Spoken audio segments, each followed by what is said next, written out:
What's good, man? Sitting here right now in studio, Chris Tash Pawtcast. I think it's number 20, I think it's number 20. 19, 20. We smoke weeds, we forget the numbers, but whatever. Anyways, number 20, let's call it. Sitting here with the homie Sherbet. Sherbet. Appreciate it. He's a glass blower from Massachusetts, and I met him at the Homie Collective, and then I met him again at Terptown. And I seen his shit. I'm not really a glass dude, even though I got Kyle's beads on, because they're bling and shit and balling and all that shit. You know what I mean?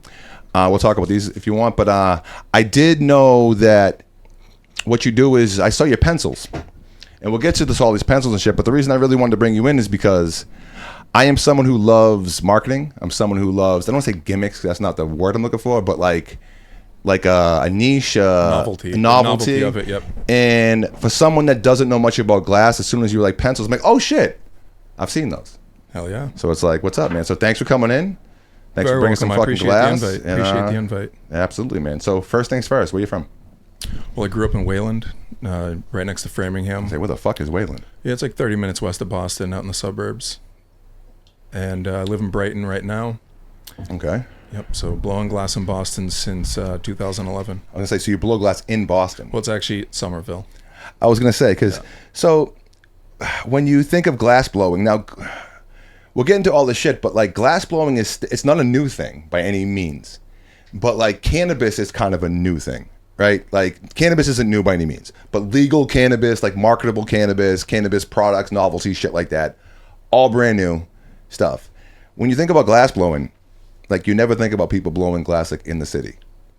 Like you're always thinking of like some dude with like a fucking beard, like, you know what I'm saying? Like out in the, like he got like a little studio behind his house out in the woods, like in like Shrewsbury or some shit like that. But see, that to me, that's not how I want to do it. Okay. I don't want to be solo, like out in the shed, out in the garage or something like that. I totally get why certain artists like to do that. Okay. You know, the privacy, the comfort, just being at home. The fuck was that? Go to the middle one. Hit that button twice, top button. You good? So yeah, I get why some people like to. Someone that's more introverted. I want to be in a group studio.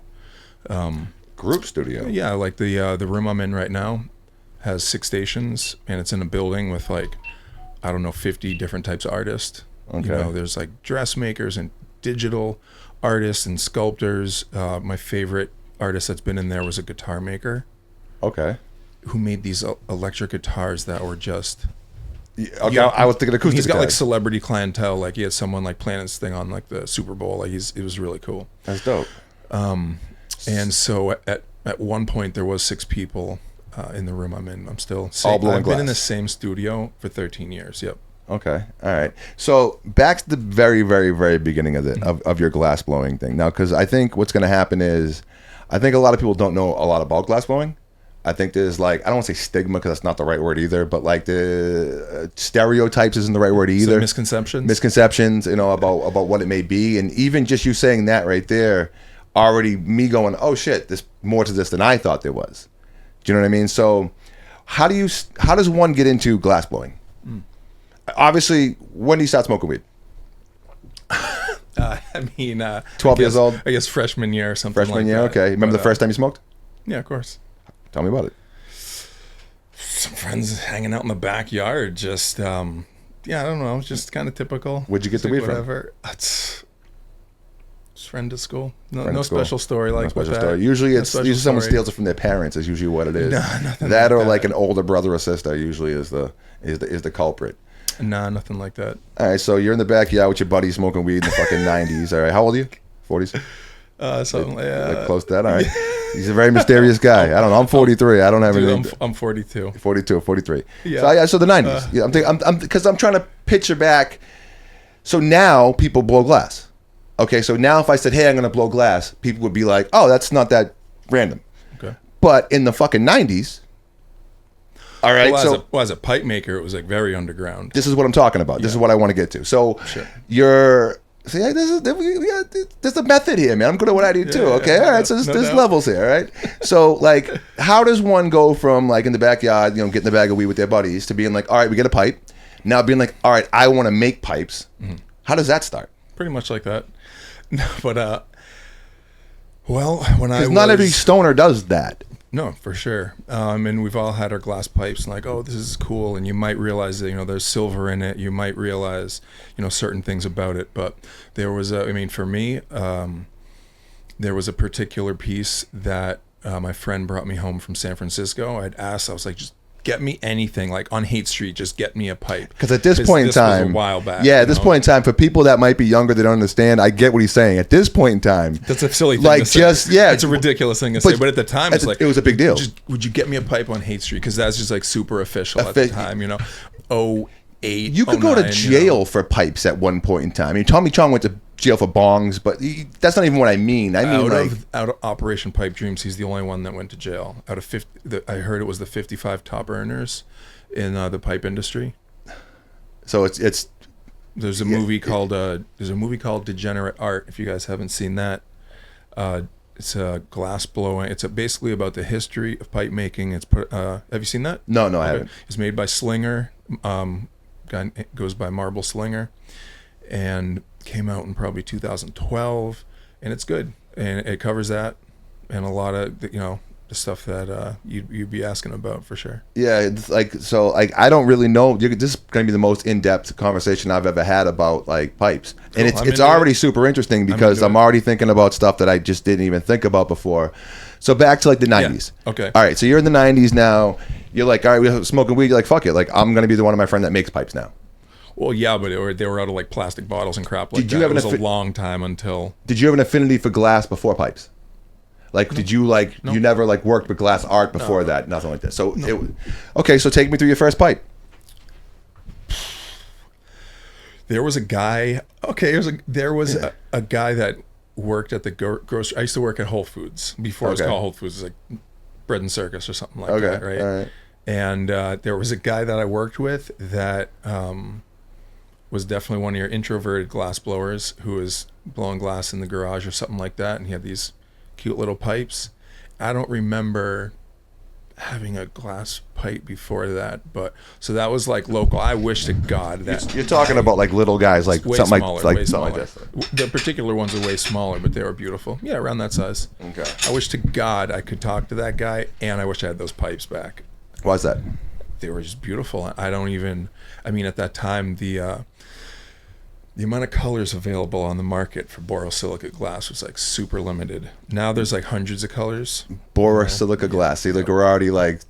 There's all these tangents we could go on. Yeah. But we'll come back we'll come back to it. But okay, so quick thing on what boro is. Okay, so there's all different types of glass, and the type of glass that you make a chemistry set with, the scientific glass, is called borosilicate. Like Bunsen, like on beakers and shit like that. Like. Yep. Okay. So borosilicate glass is unique because it can take, first of all, it's just stronger, but it can take the thermal transfer, heating up fast and cooling down fast, better than other types of glass, heating up fast. So if you were to take, the glass that I just broke, or a beer bottle, put it right in the flame, it's going to explode in your face. Yeah. Most types of glasses would. Yeah. So with the Bunsen burner kind of thing, and those kind of, heating it up with the Bunsen burner again and again for like maybe years, that would shock or stress out most kinds of glass. Therefore, if you want to make a pipe and it's going to get hot and you drop it on the ground, you want the strongest thing. That boro is like a rock. When it's fully melted and all the edges are smooth, it's like a rock. It's really strong. I've known guys that some of those pipes actually that they're literally like they'll throw them across the parking lot like on purpose, so they hit the fucking concrete and then slide. Well, I'll do the wood floor, but not the concrete. I've seen guys. Well, yeah, you know what I'm saying. But I've seen guys. Don't worry, ain't gonna fucking break. Fucking like holy shit! Wow, they really. That wasn't the case back when we were kids. They dropped that fucking thing on the ground. It just, you know what I mean. Sure. You go through a bunch of them. But no, I just find that interesting. What I find interesting is that the way your brain works, that you go like, okay, I'm gonna like build pipes. Mm-hmm. Like everyone else is just getting stoned, and you're like, well, you know what? Like I want to get stoned, and I also want to like make art while I'm getting stoned. Not everyone thinks that way. In high school, it was more just like about sketching, like trying to do like graffiti stuff on paper and. Sketching pipes or sketching like sketching, just like drawing, pencil, marker. My notebooks were just like covered in like little like graffiti style. So you must love drawing. this Yeah, for sure. Yeah, like your for shit sure. then. Yeah, it's great. Okay. So like there was no real like art that I was super into. I'm a BMX guy. So I always used to like spray paint my bike, put stickers on everything. So that painting the bike was an artistic expression for me, and then got into like, spray painting t-shirts with kind of like a bike theme, like a weed theme. Okay. So before the glass, I kind of always felt like an artist without an art. Okay. I can see that. So it filled a big gap. And then there's like, being a little bit of a pyro when you're a kid, and then coming together with like it being such a counterculture thing. Okay. It's like you make pipes, 'Cause especially back when then- I started. yeah, back I then. started in 2011. It was right when things were just snowballing. So, Yeah, now they have like boutique pipe shows and shit, and before you would do time for that. I have to go back. I have to ask you, BMX guy, being my age, what was the bike? I had a Haro Master, bro. I don't even know what that is. I had like one of the original freestyle bikes, like the dope. Haro Master? I don't know what the fuck that is. Yeah, brand is I'm thinking my Haro. Mongoose Dyno GT Well, shit. you know is like- Haro then, if you know Mongoose. Yeah, of course. I had a Mongoose. So the Master was like, it had like the twin top tube. Yeah. It was like one of those. The one where you could like a spin white- the fucking... You could that spin, it had a gyro, yeah, it had like the white tires yeah. and the white mags and Yeah. stuff. So that, and right now I'm on an S&M Hucker frame. Yeah. Really, modern geometry. It's cool. Okay. Yeah, no, because obviously being a kid of the 90s, like bikes, BMX bikes were like everything. So you being that guy. The BMX right here, you know what I'm saying? Oh, yeah, shit. Down, there you down go. for life. There you go. Dave Even though Merritt. right now I like can't even ride, but still for the Fuck. culture. So when do you start getting to the pipes then? You said you're doing art through high school. So in probably like 2009, my friend was going to San Francisco. I'm just like, just get me a pipe. And at the time, it seemed like a reasonable thing to be like, just $20. And she goes and spends 28 and brought back this thing that I really liked it. And over time was just like, starting to, you smoke and then you look at it and you're like, wait, like this is really, really fucking cool. And it just started me buying more glass, and then got into the pendant thing too. But Etsy was big for me. Etsy, the art Art page, right? And at the time, 2010ish, the pipe thing was just popping off on there, and you could Is get that where people were selling- smoking deals. You could Really? get some amazing deals. You would never, once again, you would never think that, like, because you think Etsy, like They cracked down on it, Yeah, because it got so big. it's like a mom and pop, like, it seems almost like live, laugh, love shit, stuff like that. Sure, but it's like every type of art. Yeah, okay. It is really broad. My question though is, once again, you're like, it makes you different than other people that I've had here, is that when they're looking at pipes, some people are going like, wow, this pipe is dirty, I gotta clean it. You're going like, mine, bro. You're going like, that's what I'm getting. You're going like, wow, this thing's really cool. But like, what made it cool to you? I should have brought it. I don't know. It was,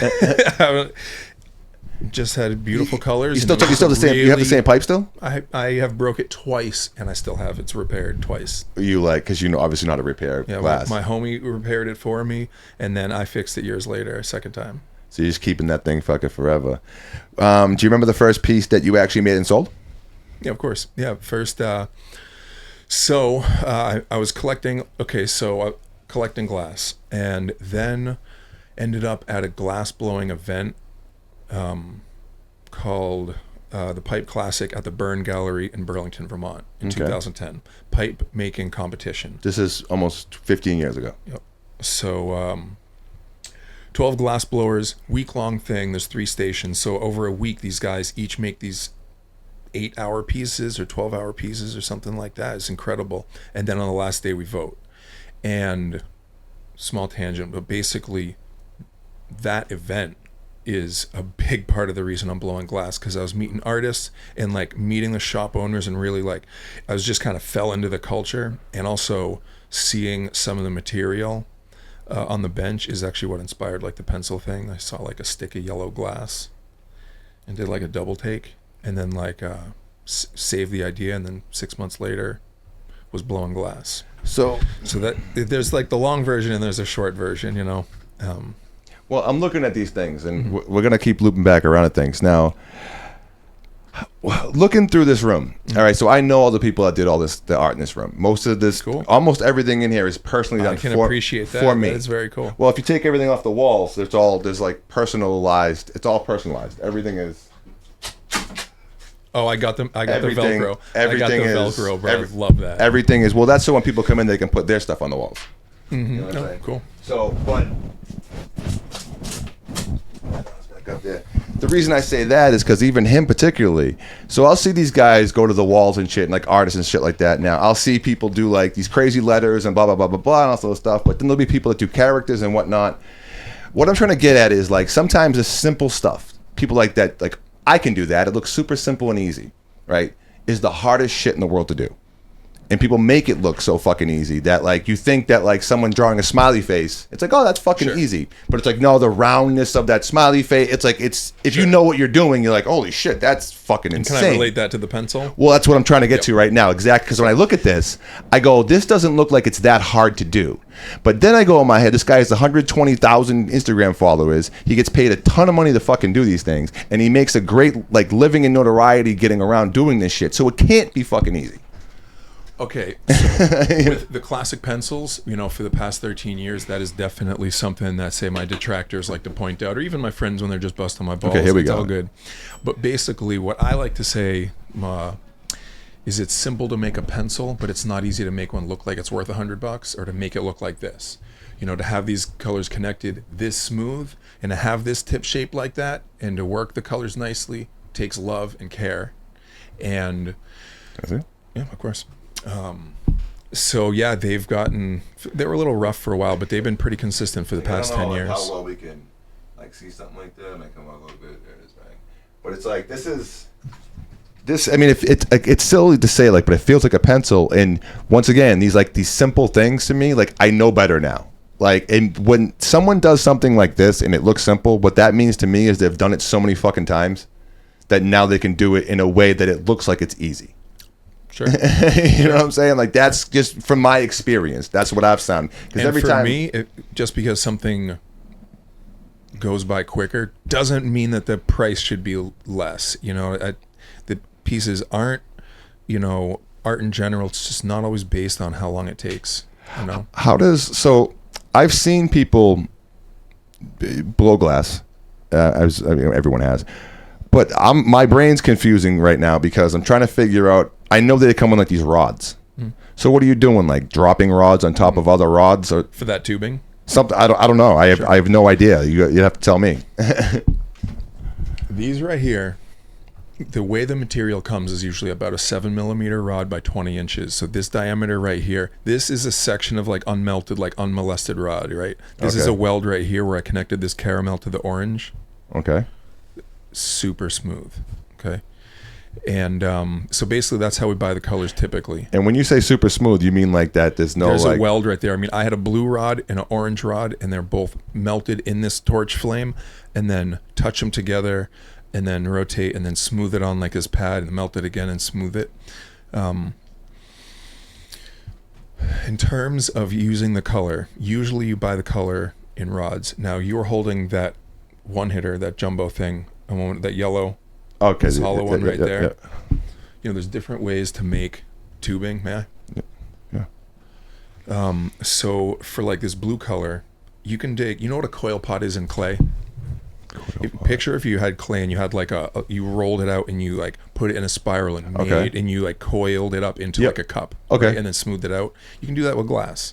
Okay. So you're taking the rod, you're melting it, and you're drawing circles on the end of the tubing. Let's say this was clear tubing, and you can build out the rod and then melt it smooth. Does that, you follow that? Kind of. You want to bring me back on that. Say you have this open tubing right here. Okay. This open end of some tubing, and you're holding this next to the flame. Yep. And you have a longer rod of color. Okay. And you melt the tip of it, and when it's nice and soft, lay it on here, and then basically draw a line on the lip. Oh, so the color comes off.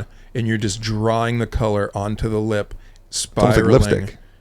I guess. Kind of. Well, it's pink, so I'm seeing like the. Okay, sure. This color, because so you're almost like wiping the glass onto the thing. But it's kind of like, picture it like welding, so it's leaving like a thick like a thick bead, a thick like line. Okay. And again, you're just kind of coiling and building out a really janky, ugly looking kind of hollow section, but then you can melt that totally smooth. So that's like how this section was done.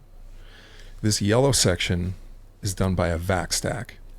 Now, that's a little tricky to put into words real quick, but basically you take a bunch of yellow rods, put them inside a tube, hook it up to the vacuum, literally, and melt it and suck the air out.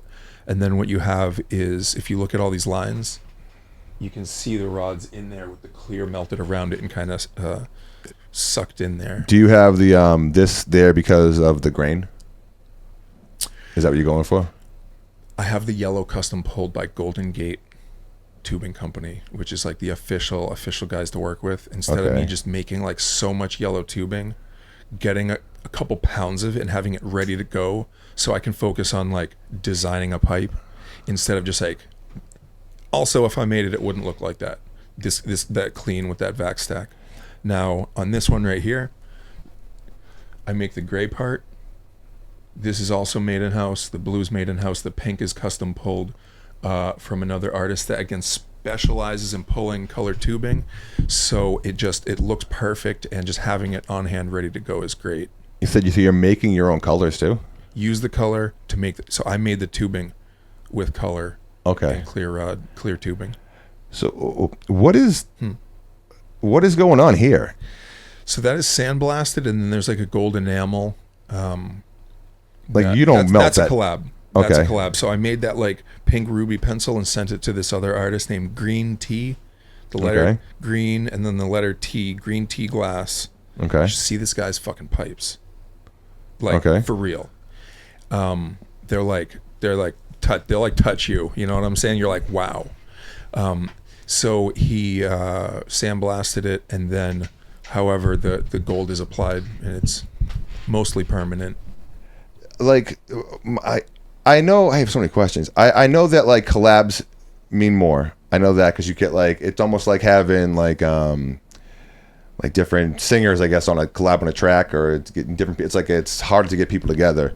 Or I guess it'd be like having if like Monet and like Picasso painted a painting together.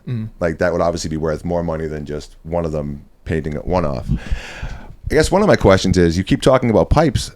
These aren't pipes. What are these? Good point. All right. So to backtrack again a little bit, basically when I started blowing glass, I was also in collecting the pendants like big time. Okay. And had the idea for the pencil thing. And again, the culture wasn't the same. So I at one point decided that, what do you mean the culture wasn't the same? Well, in terms of, you mentioned Operation Pipe Dreams before. Okay. You know what I'm saying? And in terms of it just being like such a free for all, in terms of everybody being like, I make pipes and this is how you use it. You would never fucking do that. Nobody would. It's crazy. And now it's like just totally the norm. So I get what you're saying. In terms of like, you don't have to hide it anymore. No. Well, we don't hide it anymore. Yeah. Maybe some of us should, because you never know what's around the corner. True. But everyone has just really gotten really lax with that. And in some ways it's cool to see. Obviously it is cool to see. Are you saying this was a way around that, to not have to? So the pencil thing hit big right away. And I was just really into the pendants and wanted my page to be a certain way. And just kind of set the challenge, said to one of my mentors, I think I'm just going to like go hard with the pencils and pendants and not like really sell pipes. And you have to make pipes. Like that's the job. I'm like, really? Okay. Watch this. And since it worked, I was all gassed up and just did it my way. And then like my page was like sparkly clean. You could be, I like to say that the art is kid friendly and grandma friendly. You could end up on my page as like a non-smoker and be like, just like glass. I don't like, what are these things? Like that's weird, but cool. Almost like something like this. Like sure, if you sure. That is like, that's weed culture right there. But someone just looking at it would just, it's glass. Yeah. So that, anyways, because I know what he's about. He's I'm a big fan. And yeah, Kyle's a good about dude. The culture, Kyle's a good dude. Yeah. Well, Michael, these aren't pendants either, though. No. So basically, the pencils are popular as a dabber. Of course, when I had the idea, I knew it would be popular as a dabber. But the beauty of it, and my favorite part, is that I didn't have to change the sculpture to make it functional. It's literally a stick of glass that looks like a pencil, as realistic and stylish as I can. I've never once made a post and called it a tool or a dabber. That's what we were talking about earlier. 10,000 posts. About I've losing never your called IG it and stuff, yeah. a dabber. And I think it's really cool that it, not that much of a percentage is it is like, oh, my sister's a teacher, I got it as a gift. That's definitely a thing. But like, I'm realistic about like who my biggest supporters are. But I just love that it's kind of a crossover, and I don't have to call it that. And, we know what we're looking at. So it's like kind of like for us in that way. So these things, how much does something like these go for? What's the most expensive one you've ever sold? So basic pencils right now, I got them like $70 a piece. Okay. 60, 70. In 2011, bro, 50. Okay. So I've never really fucked with the price much. There was a time where I could have just gone $100 a piece across the board in like 2014, but I just didn't think that would ever be sustainable. So it was like 50, 50, 60, 70. So something like this is that right there is a 3-way collab, and is just one of the coolest collabs and most valuable pieces that I've been a part of in terms of like a pencil collab. And it's $1,000. And there was a 3-piece set, sold the first 2 for $900 a piece. So it is a real price. Yeah. But somehow I still have it. It's just super cool though. Well, I'm also like, I want to get into a couple things. I'm going down a hole, but like with Kyle and shit, like and even like there's some glass bongs down there and stuff, but even glass pieces. So in cannabis isn't new, like I said, but legal cannabis and cannabis culture. It's not cannabis culture, but cannabis culture, that's whatever they call this thing now, is new. Like this, like as we know it, yeah. This poser shit that like people go and like all like dress up and go smoke. Being weed. able to do like a weed podcast, yeah, that's like, new. That's new. Relatively, yeah. But like, what I'm saying is like the people, like, you've been smoking weed probably your whole life. You don't smoke weed now because it's legal and it's money in it and stuff like that. You do this because you love doing it. Like I've been doing this forever because like it just. I was smoking weed before when it was cool, actually. You know what I mean? That kind of shit. It's not very cool anymore. But what I'm getting at is, I think that hip hop culture is new to cannabis too. Not cannabis itself, but like craft cannabis and like the new, like the pop culture cannabis. Hip hop culture is new to that.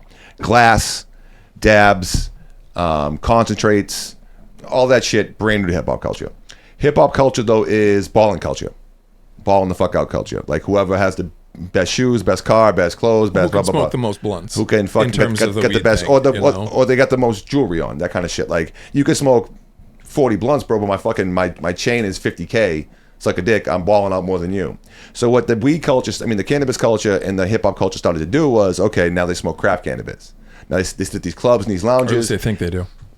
But what they do is they get, okay, I'm smoking the $70 joint. I got the $120 eighth. You get to see. But what they don't know about yet is this. They don't know about this yet. They don't know about that you can be smoking your $100 a gram fucking hash out of a $50,000 fucking piece of glass. But like the blunt smokers and stuff like that, when they see like torches and Q-tips, and they're like, eh. Well, because they're not there yet. The reason that is too is because it's gonna sound fucked up to say it as a white dude right here, but it's because in hip hop, in black culture, I'm sure Nate will fucking, in the black community, crack hit hard. So they see the torch and they're like, fuck that. No, they really do. They see the torch and the glass and they're like, nope, ain't fucking with that. But that is coming around. And what I'm saying is the ballers. All it's going to take is one of these new age fucking ballers. Because once they realize that these are $2,000 a pop, $1,500, $2,000 a pop, oh shit, that's worth more than my necklace? Yeah, it is. Like, they don't, it's just a glass to them. They don't realize that, like, no, first of all, you have to be someone to get one of these, and it costs us much money. You know what I'm saying? Like, once they realize that kind of shit, that exclusiveness, and that, like, the, like, glasses, I mean, dude, fucking pipes are crazy money. They just have them fucking things sitting on the fucking table. It's like the bottle in VIP. Mm-hmm. Like, you're buying the fucking, the $700 bottle of Grey Goose. Mm-hmm. Just to put it on your fucking table. I think, in terms of, again, the liability of it. I'm just playing devil's advocate in terms of why I figure we'll call them blunt smokers, okay? Because like you're talking about like what's cool in rap, you know, it's like you gotta have like 4 grams in a backwood, and you just you smoke it to your face. You can't share it with anybody. Is the way that a lot of people, you know, ball out with their, you know, with the way they smoke, but with like the, you know, the liability of the glass, you know, in term, I think that's a big part of it, and just like the extra gear. So it's just like a different kind of weed nerd. But I agree that we are converting people. This is what I'm talking about. Not to be negative. Yeah, that's because today, playing devil's advocate, we are converting people. And, you know, there's a lot of people, you know, jointing blunt smokers that if, you know, you ask them, oh, do you like dabs? You're like, oh, I can't handle it. But did the person serving them administer it responsibly? Did they tell them, don't hold it in? You know, don't take the biggest, don't try to take it like a bong hit. Take a couple sips and just like kind of coat your palate with it, and you got to waste a little bit. You got to. Well, I think when people get scared that like they think they're gonna waste someone's shit, like because with a bong hit, you're fucking the culture is take the whole Make thing, it count. yeah, and like I agree, and I think that what's gonna happen though is okay. Right now there is no club in Boston. I mean, there's this Diaspora, but that's not a real club that you can really smoke in.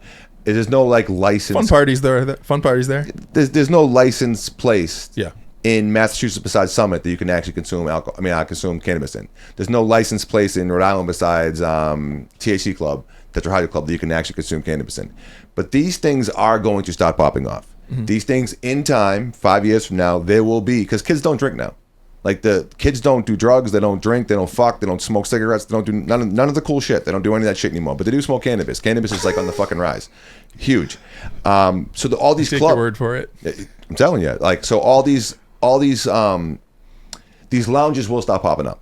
I hope so. Well, they already are. You know what I'm saying? Massachusetts is a little bit slow because of red tape, yellow tape, bureaucracy, all that bullshit. But they are, and in time, that culture will. Because that's what the money is. Once Lil Wayne has a $60,000 fucking glass piece and he's smoking out of it in one of his videos, that's all it's going to take. I mean, it's not like hip hop didn't skateboard.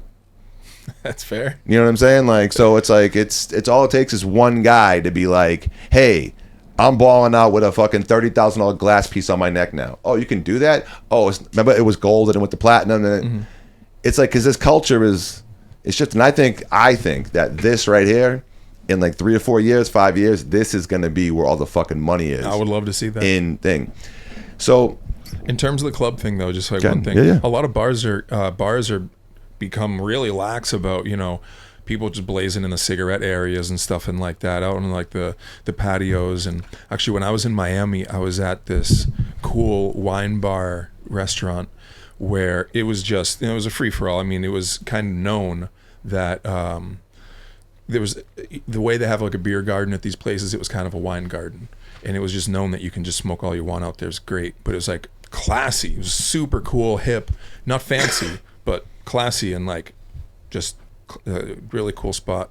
Forget the name, but look out for that one. I'm one of those people that have just always been smoking cannabis everywhere all the time because like I'm a heavy smoke. I've just always been like, fuck it, we're doing this. This is what we're doing, especially in my drinking days. In Miami at Basil, you could fucking smoke.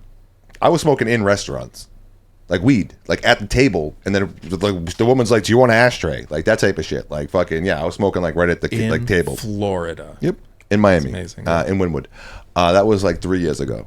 But my point, I guess I'm saying is, I used to smoke cigarettes. 23 years I smoked cigarettes. There was a long time I haven't smoked in I think almost 3.5, almost 4 years. Say I quit drinking and smoking the same day. Yep. So I couldn't get shit done. To be productive and to be actual great at things, I needed the time. I needed the actual hours. You know what I'm saying? There wasn't enough working hours in the day for me to drink. Well, you're day drinker? Well, no, just even like, let's suppose we go out now and go to drink. I could be working. I can network with the club owner, the club promoter, blah, blah, blah, blah. Not if you're drinking. But if I'm drinking, yeah, that doesn't, business doesn't, it's not the same business. Sure. Once I cut it, you know what I'm saying? I was at like 80% of life, and I couldn't get to that 100% no matter how fucking hard I tried. I cut drinking out right to the top. So it just gave me an extra 5 hours a day. You know what I'm saying? So I appreciate that's why I quit. It's like I just wouldn't. It's Now I don't even like it. But anyways, the fuck would we just going with that? The fuck. I lost my train of thought. Huh? I got a whole nother case of glass here. Hey, guy, let's bring it out. Let's bring it out. And let's roll something up. What are you rolling up? This right here, I think was garlic biscotti, maybe some fucking thing. I'm not really huge into garlics. We can actually start smoking now. We don't smoke for the first half an hour because I was gonna say the same thing because you don't because of the algorithm. Once again, we had to make money. This is fun. Yeah, but you know what I'm saying. But like the same thing to make it count. I guess I was talking about the glass and like the ballers and blah blah blah. I guess my next question. You said you've only sold one for $900 a piece. Oh yeah, we didn't actually get into the price. Yeah, I wanted to get into the price of some of these things. So like I said $70 a piece on these, and then like the collab stuff usually starts around $200 a piece on the real nice ones, and got this slide series going recently. And those are for bongs. Yeah, sure. Yeah, for your sovereignty style smokers right here, your snappers. You got the 4-hole. What do you really smoke? Slide. I'm all over the place. Like I roll like a pretty skinny J's. You know what I'm saying? And you're talking shit about the 4-gram blunts that people don't share. Yeah, I just little personal ones. You know, I'm not like balling with that kind of. So you don't share with it either then. I stopped sharing in like 2019. Me too. I don't share weed. I stopped getting the sore throat. I swear to God, like entirely. I would rather just give someone a joint than share a joint. I'm like, that's what I say. I'm like, pick a pipe. I got 100 pipes. Pick one up. You know, I'll hook you up. That's not a problem at all. I have no problem with that. And it's like I don't want to be rude with people. Sometimes I'll have to like tell people that I've spent like half the day with, and I smoke. Cause I smoke also like 10 joint. Like I'm smoking joint after joint after joint. I don't want to share every single fucking joint with you either. Like I'm doing my thing. You know what I mean? So yeah, after like COVID, we stopped doing all that, and not only that, like everybody has weed now. Like in high school, no one had weed. It's like tobacco. We don't share our cigarettes. Yeah, you know, we don't share like our sodas, and it's just like honestly, a bottle of soda can be worth more than a joint at this point. Exactly. It's like, you know, it's funny. We have just so much weed. Like I remember like being a kid, a teenager, and like someone pull a joint out, and you'd literally you would have to like take turns. Oh yeah, for sure. And like you'd have to hide it and be like, oh, let's okay, you 4 can come with me. Don't say anything to those 5. And you turn around, there's 9 people in the basement with you, like fuck. And another thing with that is when it comes around to you, you feel like you got to take your fair share. Oh yeah. And you got to roast that thing and like hold it in, and that's not the same as like casually sipping on it. You know, when you have your little jam. Instead of like every time, it's just like entirely different. That's like my thing too. Is like when I'm sharing weed, I feel like I'm on your schedule. Like I want to sometimes take like 5 hits. Sometimes I want to let it burn out. Have you been sometimes to Spain? No. So I went like 20 years ago, and obviously they're just rolling up like Moroccan like hash or whatever with the tobacco. And if you smoke like straight flower, they think you're like hype. They're like, you're crazy. Like, wow, you're out of control just smoking straight flower, as if that's like super hardcore. That's worse than hash? It's hard to find. And if you just smoke straight flower, they consider you like overkill, like super hype. Yeah, but hash is like fucking stronger than flower. You know? Well, you know, it's like mixed with the tobacco. It's like a little bit. It's just like a more mellow thing or whatever. But the point I was going to make is it doesn't. Let's say you're with 4 people or you're with 10 people. It doesn't go around and around. It goes around once, and it's done. The person who starts it never gets it back. Always makes it around once. High school, super casual instead of, you know, whatever. Yeah, like it's I don't know. It's all like weed is like legal now, and it's everywhere. Like it's not like you don't have to go 3 towns over to fucking buy. I have to like page 3 guys to meet a 4th guy like 6 hours from now, 3 towns over to get $10 worth of weed that has sticks and seeds in it. That's not a thing anymore. Like that's like kids that don't know like what the internet, like life without the internet is. Like life with no Google and shit like that. Like this is like you can just get weed, so there's no reason to share it anymore. It's everywhere. Like I said, 2019 was kind of a good time. You can have that joint if you want. It's rolled up. I think, like I said, I think it's garlic biscotti. I think it's a garlic fucking. I'm not huge in the garlics. It was like I wanted to get rid of the end of it, to be honest with you. That's like, it was the end of a pound, and it was just like I rolled like the last like 5 joints in it just to fucking smoke it. But I'm not a huge fan of it. I like the fruits. Favorite weed strain? Or are you a concentrate guy or a joint guy, blunt guy? Mostly flower. Mostly but flower. Honestly, I miss that sour. You're one of those guys. I miss them. I miss the good ones. You know what I'm saying? I'm kind of jaded with that whole aspect, but we don't have to go there. I only bring the people that I bring in. Well, I already know, because the people that I bring in here are usually like, they're OG smokers and shit. They're all people like yourself that have been in the culture for a long time, have foot in the game and all that kind of shit. And I'd say a third of them complain about sour, that there's no sour anymore. So this is not a new thing in this room. You're one of the sour guys.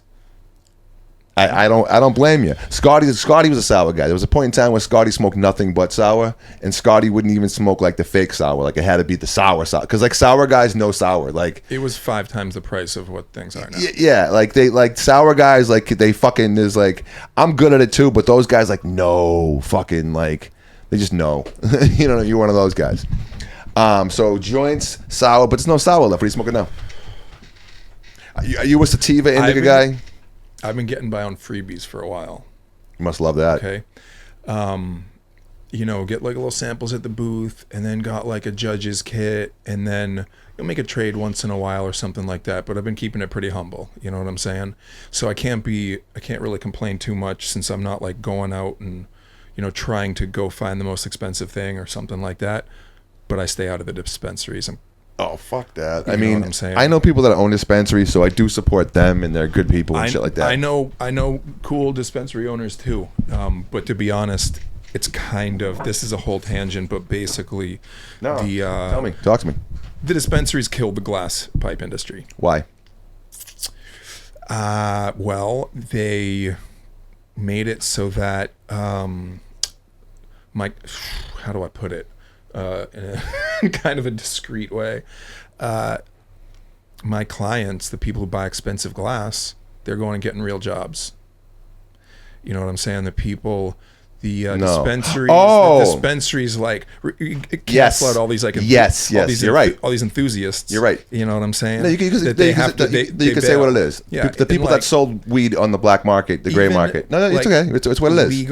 Legal operations that are small, mom and pop, that, you know, got the permits, and they get crunched too. Those people buy glass too. The guy that owns, long story short, the guy that owns 5 dispensaries, he might smoke, but does he even have a piece of glass? No.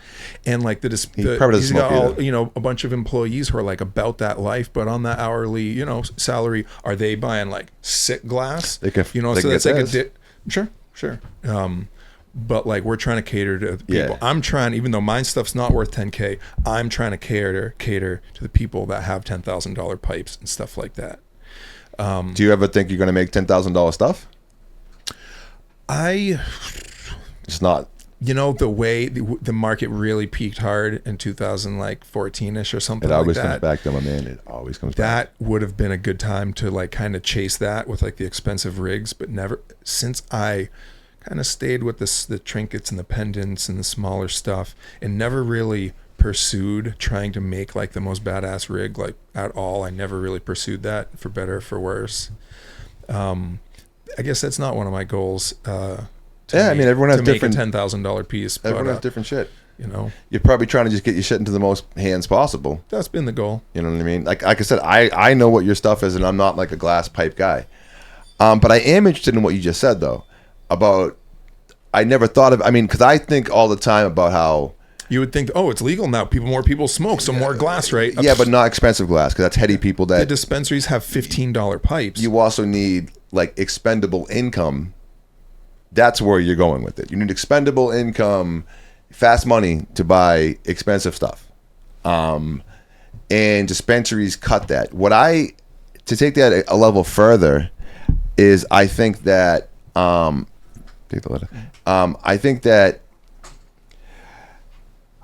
I think in a couple years from now, if not sooner than that, people are going to be fucked. Because what's going to happen is all your mom and pops are gone. All your corner guys are gone. All I know guys They're all gone. And it's all Cura. It's all Walmart. It's all Curaleaf. It's all Walmart, and it's all $300 ounces that are fucking put through machines, that are fucking grown by people that don't give a fuck. But what about if it goes federal and then you're only allowed to have something that has the stamp on it? Or something wacky like that. I forget. I mean, that's just like something I like saw in passing, like hypothetical.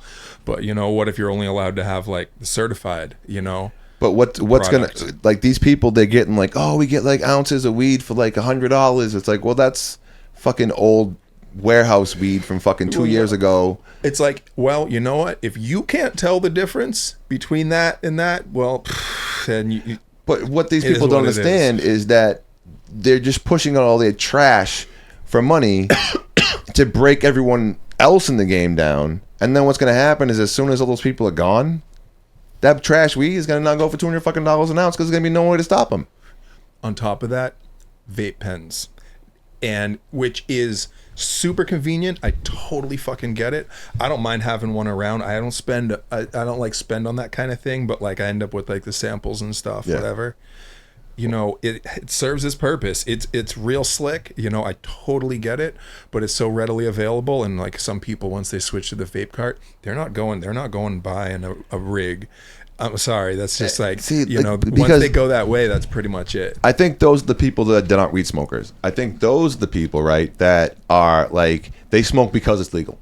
Like, so basically, well, they used to, but they like that they don't smell. Like they're at work, they're around the kids. There's that too. But like those guys that smoke that like don't want to smell. So Fernway, it's sponsored, all right. And I use vapes in the car, and I use vapes like, you know, when you're in public and stuff like that. Sometimes like inside, you use vapes and shit because it's convenient. You know, you can still blah blah blah. But I'm always going back to this. Always, new people that are getting introduced to cannabis, like people that have always had iPhones. That kind of shit, you know what I'm saying? Like they grew up with iPhone. They never had a Motorola. They never had nothing. You know what I'm saying? So it's like they're slick and boom, boom, boom, boom, boom, and this is like the way you consume. Like they never went into the woods with a bag of weed they stole from their older brother, and fucking smoked a joint with their friends, like hiding, and then went back home and pretended like they weren't high. Like they never had to do any of that, because weed's like now the councils give it to them and shit like that, and it's in fucking nice, pretty packaging, and it's fucking available everywhere, and that's only gonna get more and more and more. You know what I'm saying? Sure. Like, so it's like the kids that are 10 now that are going to be 18 in 8 years, or 21 in 11 years, those people will never know something that isn't that. They won't even, this might not even exist at that point in time. Well, you know what I heard that was fucking crazy? I said to someone that's a bit younger than me who's a smoker, something about, Kush, damn, I miss the Kush or something. And he goes, oh, you like Kush?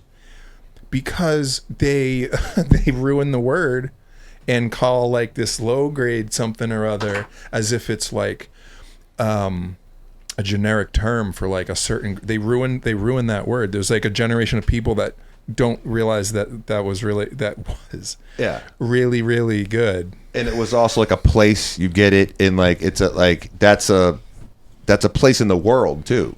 Like where that fucking original strain comes from, it's like it's a whole story behind that. But no, Kush is like. So what I'm wondering, why can't we just fucking go back? Why is it that like land race shit? I know, but like, why is it that they were able to find these particular things in the fucking 70s and then make something so special out of it? But we can't just go back to Colombia and just go back to this is a whole tangent. Well, that's Hindu, isn't it? That's in like fucking Pakistan and shit, isn't it? Isn't that where Kush came from? I think so. Yeah, I'm not educated. I'm not educated. Yeah, it's a sativa plant, right? Because like sativa plants grow like in dry climates. That's the skinny tall one. Sure. Indica round bush. Why can't we start over instead of this whole? I'm going to tell you why. What I think why is because they've already fucking lost it. It's like the reason they can't go back to like the original language. They've already lost it. They've already lost technology, and they've already mixed the shit so much that they don't even know where the fuck it started anymore. Like everyone today, they go like, "Oh, what are you smoking? Sativa, indica, hybrid." First of all, everything's a hybrid. First of all, everything's a fucking hybrid. Second of all, there's no such thing as sativa and indica. Those are all just bush shapes, and that's all that means. It's not. Sativa doesn't get you happy, and indica makes you tired. That's not a fucking real thing. That's bullshit words. That's not real. You know what I'm saying? Like banana strains make you tired. Well, it's the terps. Those banana terps make you tired. You know what I'm saying? Like those same terps, my endocannabinoid system might be a different beast than yours, and those fucking terps might turn my shit up. You know what I'm saying? So people don't understand. And not only all that, weed is weed. No weed makes you like fucking hyper. Like, I don't know what people thought that, like, what, you think some weed makes you hyper? I think that different strains totally affect me differently. Sometimes. Differently, and okay, I'm going to smoke this weed and I'm going to, like, run miles because, like, dude, it's weed. It's a downer. Okay, check this one out. Fuck. There is this strain called Mexican Airlines. Just random example. It's called Mexican Airlines, and it's like a Mexican crossed with a Colombian. It's actually an autoflower with like only 10% autoflower.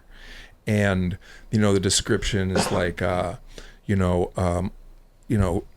uplifting, sativa buzz without the paranoia, like creative giggly or something. And it's always so stupid. Sure.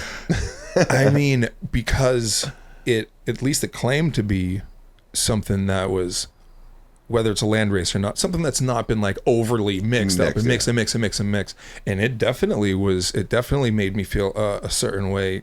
So there are certain things that I've experienced that with. I'll agree with you to an extent, because like there are definitely like there's more shit that will make you definitely tireder than other shit. Yeah. But people like, in terms of going to the dispensary, this one's more this and more that, they're all just so potent, and it's like if you get anxiety from it and you're going to indica, you're still gonna have a panic attack if that's how it affects you. People are also like, people aren't like real smokers, and they'll go to like these places like a dispensary and they'll get 35% tack, and they'll fucking like do you go to the bar and like give me like 4 shots of Everclear and fucking blump blump blump, like what the fuck are you doing? Like, that's not even how you do any of this shit. You know what I'm saying? It's like, it's just the whole mentality of it's fucking is wrong and off, in my opinion. So it's like, I think that weed culture, cannabis culture, I think is gonna loop back around though. I think that if whoever can outlast this like wave of corporations wiping everybody out is going to be in a good position, because I think once they wipe all that bullshit out, like, it's almost going to be like once AI becomes so prominent, people that make stuff by hands will become like a thing. There'll be value in that again. You know what I'm saying? Like, as the tide turns, I think that weed right now is at like the apex of like corny. Like, and also we're in Massachusetts. If you go past New York, no one's ever heard of fucking dabs. No one knows what the fuck that is. I mean, Colorado, California, don't get me wrong, but like a majority of the country has no idea what the fuck that is. Couple places that surprised me. Indianapolis in Indiana. They go hard. Dabbing? They go, it's little pockets. It's a big city. Little pockets. Exactly. But you must know, traveling though, like people don't like, they haven't caught up yet. Like, we're kind of at the forefront of this cannabis thing. Like, there's places where it's still illegal. And Massachusetts doesn't get credit for being one of the first to decriminalize and then medical and then legalize. People just think of Cali and Colorado and stuff like that. No, Massachusetts is right there. Out there, or whatever, people kind of newer to the culture would never have guessed, or they act super surprised when you hear them. About Amherst having been decriminalized like since the 90s. Yeah. So for a long time it was just San Francisco and this one little college town in Massachusetts, and like obviously nobody knows that. There's also like Massachusetts has also already decriminalized mushrooms in a lot of places that people don't realize. Yeah, like in Somerville, I think Charlestown, there's like fucking like 10 different counties that mushrooms are decriminalized already, right now, like right today, right now. And I know that like there's about to be a big push of psychedelics like coming into the state, and I know that's coming as well through avenues. I know that the next push is psychedelics, which I think is amazing and should be the next push, because psychedelics 1,000 fucking % help like everybody. That's not everybody, because there are people that have like obviously mental issues, and if you're schizophrenic and shit, you probably shouldn't be taking mushrooms, but like, you know what I mean, helps a plethora in so many fucking ways of so many different things, and that's the next wave of that. But yeah, like that's already criminalized here. That's wild. And on the ballot in November, I'm pretty sure that there's going to be a lot of measures for mushrooms. Do you lose them? No, man, fucking best weed song. We're going through a couple quick things before we get you out of here. Yeah, I'm chilling. We have about 5 minutes. I'm chilling for a while. Okay. 8:30 is cool. Okay. Hey, we're good. Weed song. I mean, how about this? First 2 CDs I bought. Okay. Method Man Tikal. There you go. And Jimi Hendrix Electric Ladyland. So this guy was listening to fucking cannabis. I mean, he was smoking cannabis at an early age, and if I'm a guy, and how old were you buy these? You're probably my age when I bought these. 15. 15? Yeah, 15. So I'm a 20-year-old guy working in a record store. A 15-year-old kid comes up, buys Jimi Hendrix and Tikal. I know the deal. Legit. You know, Legit. Which is interesting too, because we were talking to actually Onyx yesterday, not yet, over the weekend, about Slam. How Slam was the first. I grew up in a time where you either listen to hip hop music or you listen to rock and roll music. You did not listen to both. The people that listened to rock fought the people that listened to rap. It was like a big, huge divide. You were there, you know the same fucking thing. Onyx was one of the first people that I remember, like white kids that didn't like hip hop, being like, this fucking, I like this. I can see that. You know what I'm saying? So like that was like one of the Beastie Boys, like that was one of the first things for me. So like Method Man to Cal and Jimi Hendrix. Well, seeing the Method Man to Cal videos on MTV, it just looked super hardcore. Oh, the one where he's like on the bus, with bus. like a fucking white eye with the half braids, on his iris, the fangs and shit. Yeah, he looked. Of course, it's classic. Nuts. Yeah, of course, it's fucking classic. So, anyways, you know, fucking, and now Method Man has fucking weed to Cal. Yeah, and like the guys that put that together, they are, you know, Raz. Yeah, because he's the one that did Grassroots, the shirts and the stuff tea, like yeah. that. And so he's always hooked me up. And so Raz is the man, you know, Raz. Yeah. So I got that, you know, connection too. So if I wanted to do the Method Man Glass thing, I kind of just got to like do it. And then that's something we just talked about. We're gonna have Raz come on the show. I think he might come on during a Freedom Rally if they're gonna be out here. I met them actually in Boston. I helped get to Cal into Boston with that thing, but I met them like randomly and like didn't know who they were and shit. Spent the day with them. It's like, oh shit, one of those fucking. I got a good Wu-Tang story.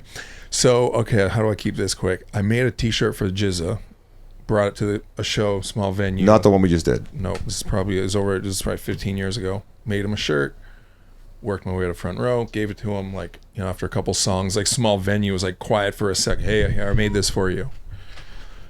Takes the shirt, me and my friends end up on the tour bus, long story short. It was fucking sick. Years later, he comes back and I make him a custom Jizza pendant after I'd started blowing glass, like years later.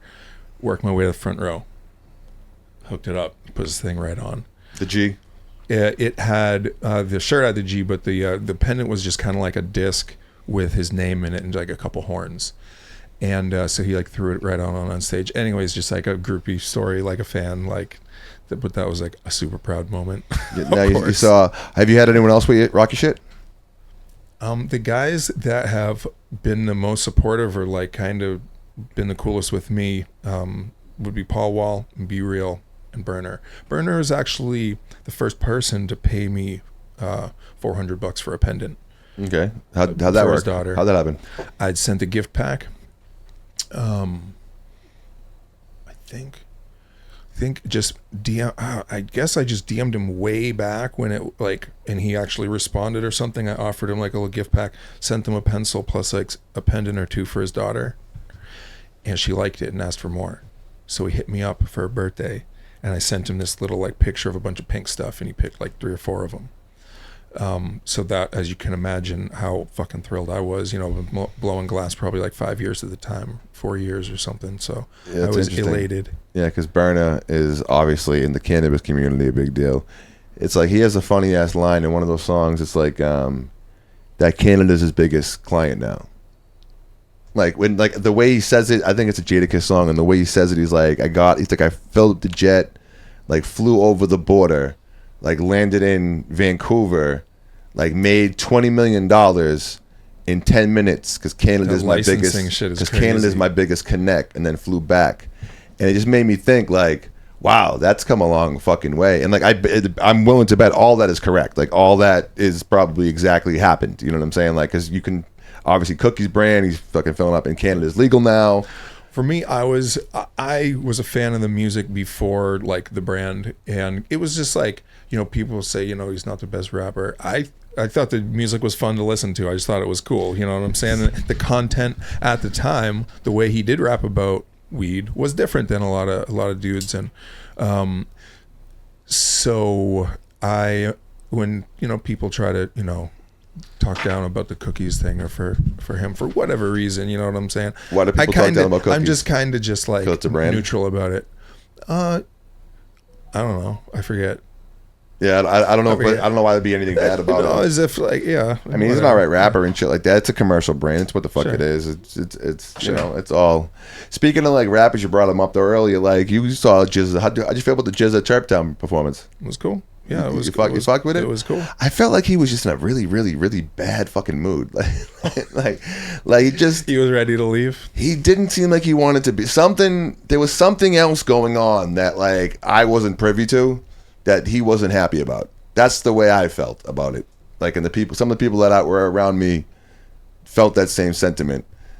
I don't know what it was. Maybe he was just having a bad day. Being a grouch. Yeah, I don't know. It seemed like he was being a grouch, but apparently it didn't come across through the performance. I thought the performance was cool, right. But also I was like, you know, people were at the booth a decent amount. So yeah, no, I watched it. It was good. Yeah, no, it's just interesting. Favorite cannabis movie? I don't know. That's a tough one. Half Baked. Fucking. Did you see Pineapple Express in the theater? No, but I saw Half Baked in the theater, and I smoked weed in the theater. Was it like full of people when you went? So when we went to Pineapple Express was like being at a concert. It was fucking lit. It was fun. No, well, Half Baked came out probably 20 years ago at this point in time. So cannabis super legal at the time. There wasn't a lot. This is 10 years predates even Pineapple Express, right? Maybe even more. Quincy Movie Theater, which isn't even there anymore. Midnight showings. They used to do those. They don't do that anymore. But we smoked weed in the theater. Like we were probably like 17, 18, and like halfway through the movie, like fuck it, I was with this kid Richie Gomes, and he fucking just Nate knows him. We lit up a fucking joint halfway through the fucking thing, and I was like, fuck it, like 17, terrified because you could still go to jail for a joint at that point in time. And then it was so cool, we wanted to take girls the next night and do it again. Nuts. So we're like 17, 18, so we take these girls the next night, like to the midnight showing of Half Baked at Quincy to go do the same exact thing, and they had someone sitting in the theater that time, so we couldn't smoke the second time. But yeah, that was like the fucking. So your movie would be Pineapple Express. Pineapple Express. Well, it's not a favorite. It was just such a memorable experience. That was just super cool. No smoking in the theater. I didn't see that. But you could do dabs and shit now. Nobody would fucking stop you. You could like actually like hit a vape in the movie theater. No one's gonna stop you. You could hit a dab pen. No one's gonna stop you.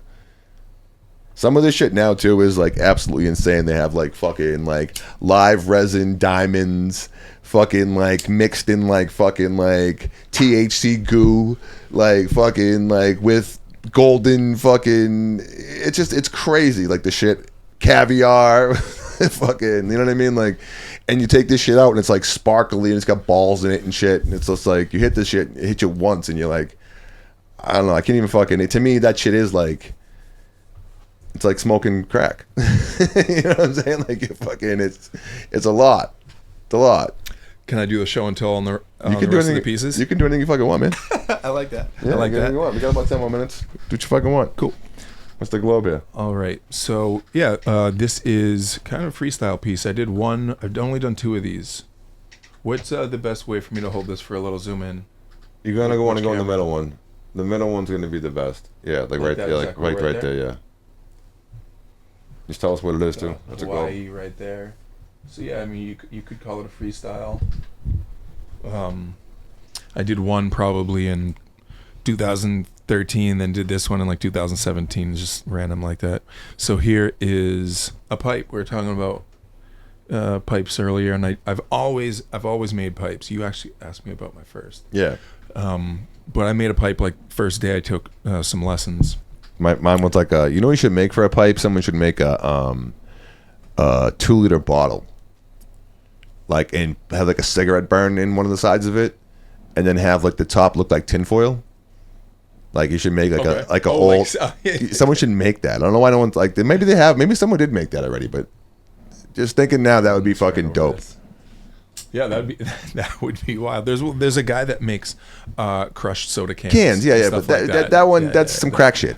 Like the 2-liter bottle with like no label on it, with the cigarette. You have to be the cigarette burn. You know what I'm talking about? The fucking like the char has to be around it. Like you know what I mean? Like you know, the good old days. Where you burned a Bic and you put shit through? No, dude, you had to light a cigarette. You stole one of your mom's cigarettes, and you lit that shit. And you fucking. I was all about like the 10 millimeter socket, the socket with the screen. See, you're this guy though. That's why, like, you're already thinking of this kind of shit. So it's like a 30 millimeter opal coin. Yeah, I don't even like. I wouldn't even know where to begin. The thing is, it looks simple. This actually took hours just to get to this point. Believe it or not. Here's a collab with the artist named Hickory, another guy who his pipes are just are legendary. He'll do like the whole tree, like these branches, and he has a legal. He's up in Vermont, and he went from glass blowing to actually having a legal grow operation that he has. So that's pretty cool. A lot of these companies, they obviously have like a little grow and shit with it. It's not even glass, but like the old players and shit in the games, like people try to graduate to. Everybody wants to grow the weed, that puts into the pipes. This is a banjo collab. Who's Banjo? Banjo is one of the most popular artists going right now, making some of the most valuable pipes ever made. So yeah, he gave me some little slices here. These images right here for me to encase and incorporate. Little milli slices. That's a whole podcast talking about millis. What's your favorite one that you ever made? I have some pieces that I made with a friend of mine that was like one of my mentors that passed away. And there are some things that we made together that are just absolutely priceless to me. I almost brought one. Now I wish I had. If you could tell anyone that wants to get into glass blowing, right? Someone that's like has no idea about glass blowing, never done it before, but sees this stuff and is like, you know what, that looks really cool, but they're like intimidated by it. Mm-hmm. Give me some advice. Someone that wants to start? Yeah, start. I usually tell people, save your money. It gets expensive quick. Okay. You're like, oh, I could get set up for, a couple grand. Let's say you have $3,000. Let's say you have $3,000 and you're doing the garage thing or you're doing the basement thing somehow. And, you got to put the ventilation in, got to have a solid table that's fireproof, torch is going to be at least $1,000. Kiln, you could maybe get by without a kiln using a fiber blanket, but $1,000 or more on a kiln. I mean, and that's just for starters. And you got your glasses and your material. So you have $5-10 in just to start. I mean, yeah. If you want to have a safe, functional, productive setup, you want to probably spend $5,000. And I haven't really done the math on that, but as soon as you do, you're gonna be like, I don't have black. I want a different white. I didn't get 32 millimeter. I only got 26 millimeter. These glasses actually suck. I need better glasses. I don't have the right size bowl push. It kind of never ends. So why did you do it then? I was just so okay. So I was. Why are you still doing it? I was really lucky with being able to share. Fair question. I was really lucky to be able to share stuff. So I took 7 lessons from a guy named Herb Crean. He goes by Herbal Glass, and took 7 lessons. And then I asked if maybe there was someone in the room that would be willing to share their station, and that was the case. And so I was able to use this other person's torch, Kayla James glass, and for a while, and then I bought a better torch, and then I let her use my torch. Then I'm in, and then I was able to use, I was using tools and then buying other tools and sharing that. Makes sense. I mean, especially if something's super expensive like that. That's smart. I bought that torch pretty early on, like within a couple months. So I'd imagine that once you buy that torch, you're like, I'm fucking like. So I was able to just piece it together. I didn't have to buy a kiln for years. But not even that. What I'm saying though is like, once you put up that kind of money and you put up that, like, I'm committed now. Like, for better or for worse, like, we're gonna ride this fucking thing out.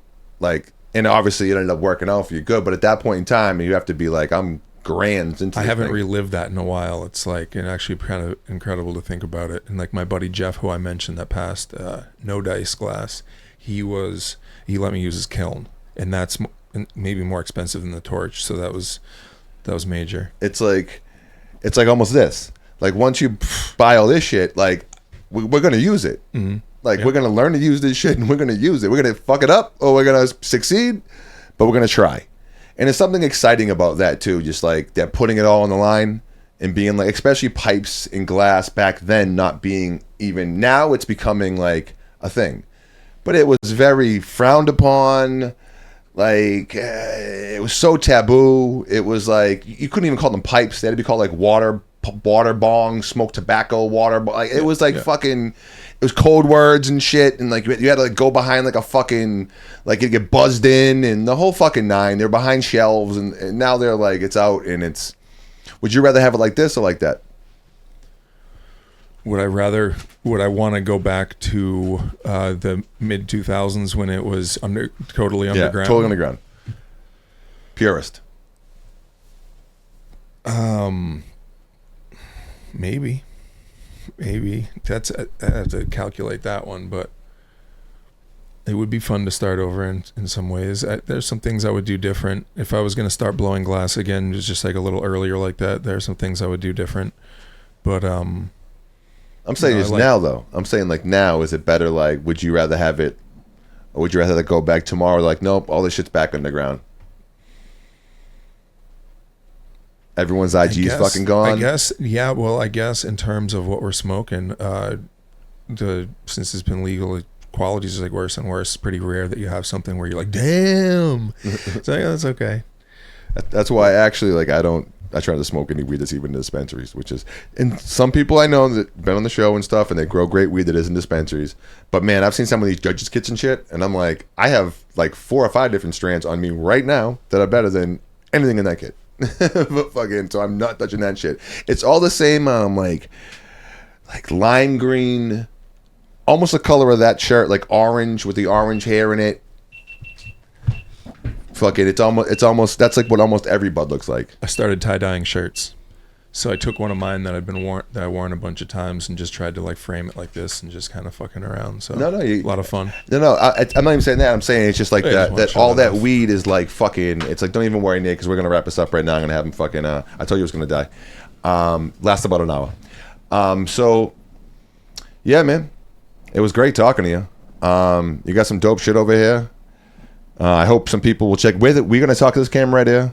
Tell everyone where they can come buy this glass, because I do want to get some of this glass sold for you. Your stuff is, this guy's stuff too is everywhere. Like I said, I'm not someone who's super into glass, even though I do rock Kyle's beads.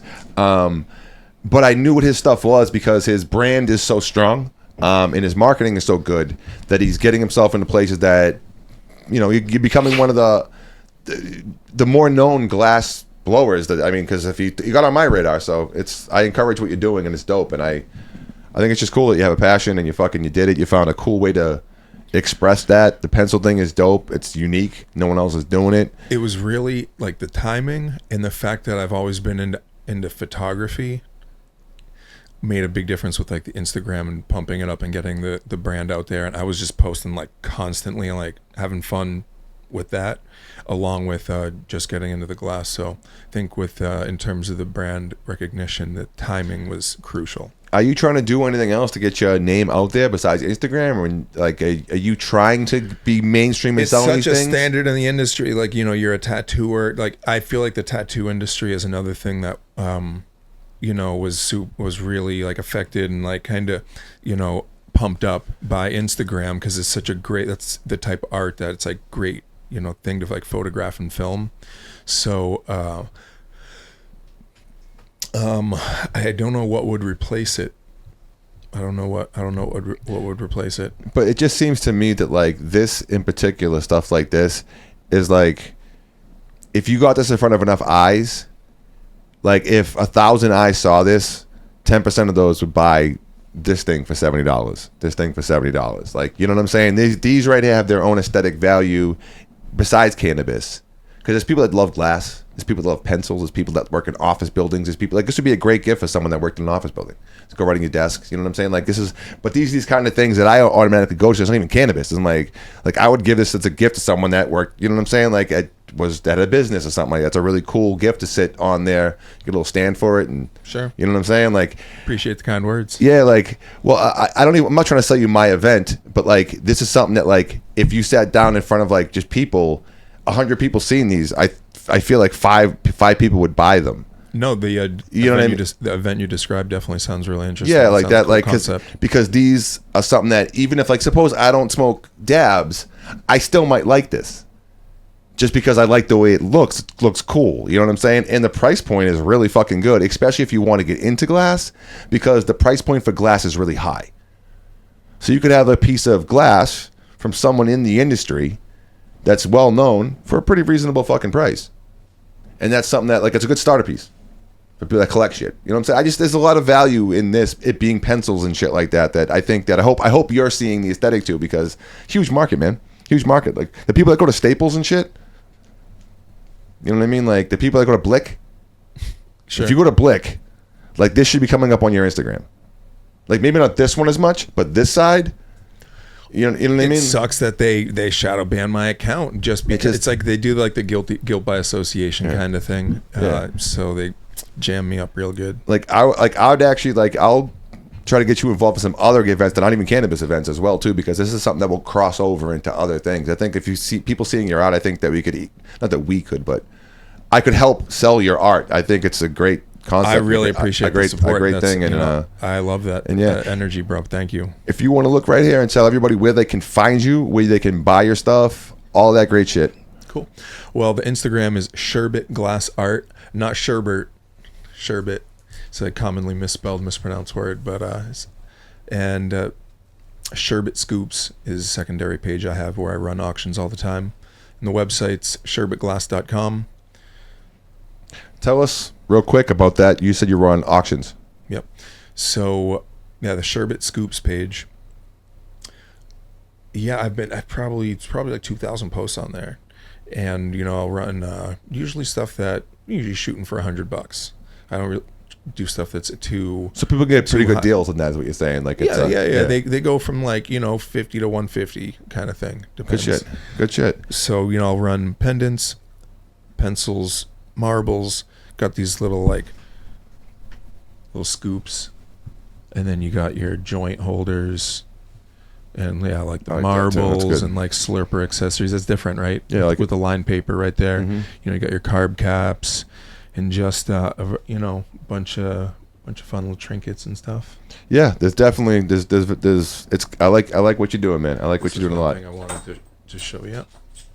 Titanium pencils. I don't know if you caught these. Yeah, I saw that the same. So basically, titanium is something that glass artists use to sign glass. It's softer than the glass. Sorry for this last plug. This is cool. No, it's fine. Titanium is softer than the glass, even though the glass is a liquid solid or amorphous solid. So artists have always used some type of titanium tool that looks like kind of like a pen or something like that to sign the glass. You can smear it right onto the surface. And so I didn't know that. So and I had the idea to make one that looks like a pencil.